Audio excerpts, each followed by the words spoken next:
back. Today we want to kind of dive into some things related to couple quick updates for social media, but then also spend more time on SEO for e-commerce, because e-commerce has really taken off, but as well, there's more competition out there for that. So how do you stand out? How do you do search engine optimization so that your products can be found? All right, this is Mike again. Let's just dive in. First off with the updates. Has the Clubhouse interest faded? Has the wagon gone? Has the ship sailed? I think that the potential is there. I'm not seeing as much chatter about the Clubhouse app. And still, it's beta for getting in. You have to have a friend, who has give you access to that. But I'm just not seeing the chatter I was early on. And again, that chatter even initially was really among, marketers, consultants, influencers, those who want to spend time in front of a camera, typically those who want to spend time in front of audiences a lot, not just your general product ones. I'm seeing some traction for those who have dedicated groups and communities who want to talk about topics, but seeing less growth and less, chatter about it online. Wondering if it's going to stick. There's also competitors in that space. Twitter Spaces is out, and again, Twitter Spaces is kind of ready-made for it. You've already got your Twitter following, so you can just use that instead. Twitter's made it easy to do that, and I like the Twitter Spaces interface. And I don't like jumping back into Clubhouse, trying to figure something out. What's happening in these? What's the time length going to be? Is it relevant conversation? Is it all over the place? So the something to watch there. The Clubhouse peak may have reached, and we'll see in the next couple of months if that trend downward it continues and what that means. Second one is there's a new one out. Yes, indeed, new social media app, Poparazzi, not Paparazzi. Pop, P-O-P, is this app, and it's skyrocketed into the top 5 of app downloads here in the next little while, and a little bit of a what do you say, cross mash of Instagram with Snapchat. Okay, with one key feature, one key differential. That is, it disables your selfie cam. Yes, it disables your selfie cam, so you can't just take pictures of yourself and upload them everywhere, so that you are actually taking into account what's happening in the world around you by taking pictures of others. So the key is taking pictures of where you're at with others and tagging them. And so the key is tagging the engagement right there. If you're with 5 friends, and you take a picture, you can upload that to Poparazzi. And then you can tag those friends, goes viral, the friends see it, that type of thing. You can untag yourself. It does have all the filters, emojis, all that kind of thing that you would come to expect with, the Instagram stories, Snapchat stuff. So Poparazzi, one to watch there. We'll see if that takes off. That one's early on, but let's dive into the deepest topic of the day, and that is SEO for e-commerce. So you maybe have had an e-commerce store, or in the past year you've launched it. You know that e-commerce is the way of the future. People are buying. They're buying on their mobile devices. They're buying on desktop. And you need to be able to get your product services out there in a place where they can find them. So how do you do that? So there's all kinds of e-commerce platforms out there. We use typically WooCommerce with WordPress. There's other things, Shopify, BigCommerce, all kinds of different pieces there. But having your store is one thing, having your products is a second thing, and then having it optimized for the web and searches is a totally different animal there, and that's what we want to dive into today. So number one, when you get to your site, obviously it's got to be mobile responsive, mobile friendly. You got to have a great experience for the mobile user, because many people for product services are going to be doing a ton of research on their phone. And if you're going to come up and they're going to come over to your site, you want to make it a good experience for them. They can easily figure out where they're going, how to get there on an old device, so kind of making it easy for the fat finger type piece there to click through, and those types of pieces. Now, just having products is not enough to get you to rank highly for those words, so you can show up, number one or number two in Google. So you got to have a plan for that, and maybe you want to do some research on that. A keyword strategy plan. So number one, the first thing to kind of do is do some research. You can do that just using Google. You do a search. You can see some things. There's some Chrome extensions that will give you keyword related terms, so you can see, maybe the term you put in got X amount of thousands of traffic per month, but another one was searched a little bit more than that. You see the different phrase that's used to tweak on that, all those kinds of pieces. But if you really want to get into that further, and you also want to track your position, your domain's position in Google on those, then you need to use a tool that does that. Now, I use one called SERP, S-E-R-P, stat, and basically allows you to plug in your domain, and it'll work and churn, and it'll pull up results and show you where you're at for keywords. So what do I rank number one for? And those terms, what do I rank number two for, number three for, number four for, that type of thing.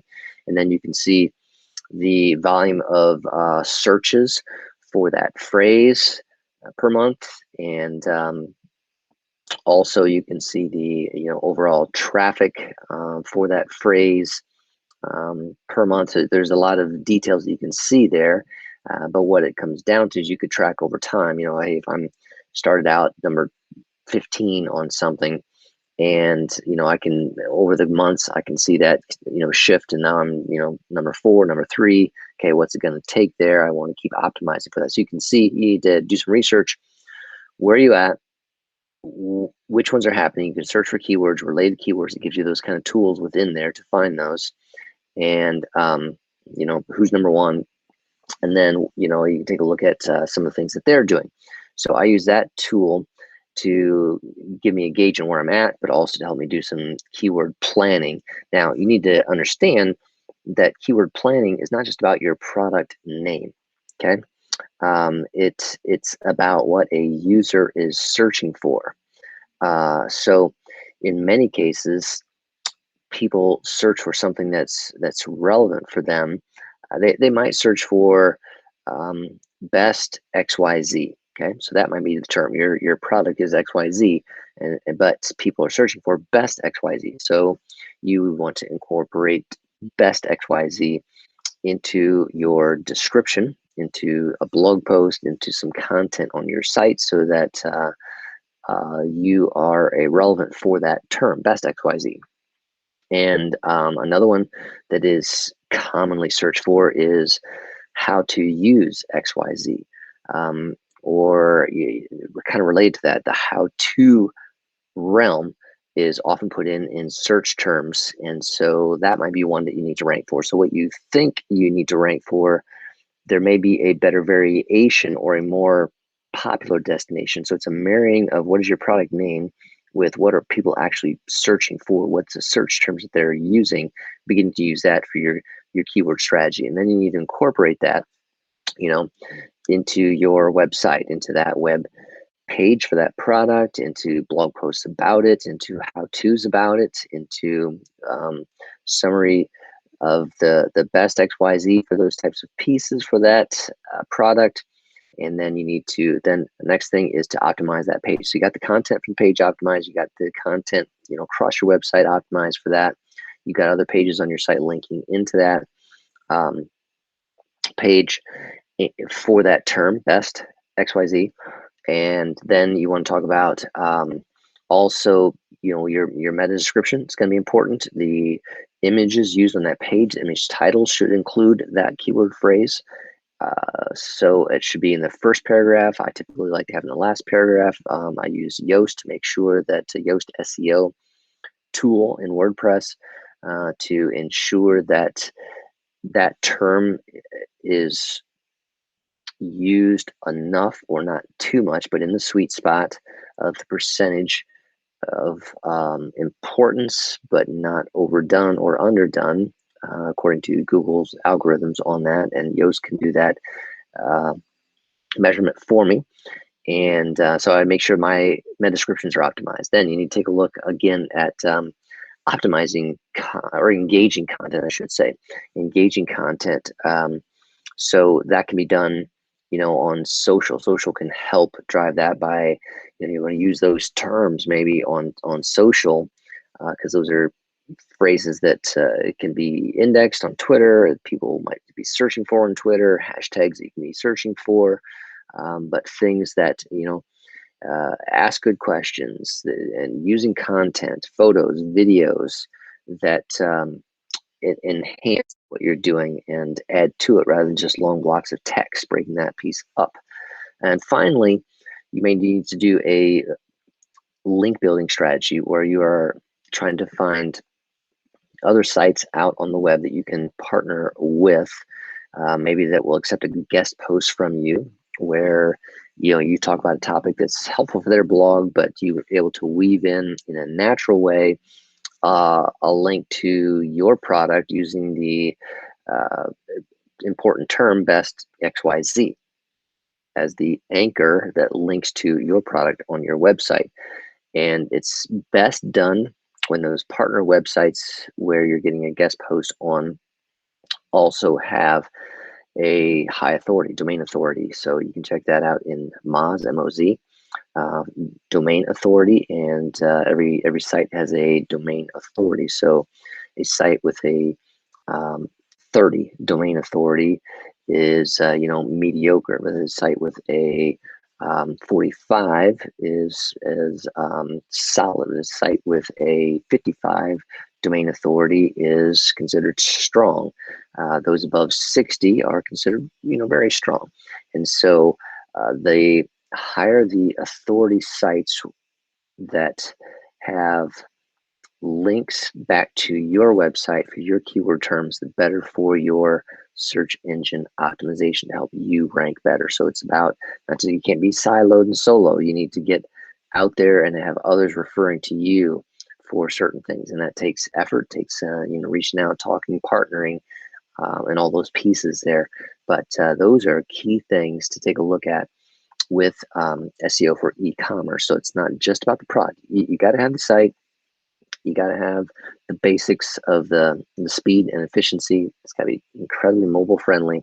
You've got to have the products listed there, but then you need to think about the keyword strategy that is what people are searching for, married with what your product name is, and weaving that copy content into your website, then optimizing those pages for that, the images, the titles, the copy, the meta descriptions, that I mentioned, the titles of the images being that as well. So those are the key pieces to weave in, and then you got to track it over time. You can begin to see some differences, but one of the keys is you can't be isolated. You're gonna need to have sites linking into you. You may have to, share the love by receiving guest posts on your site at times from others, and so building that partnership, building that network so that you're getting out there and people are referring back to you with those links for your keyword terms, okay?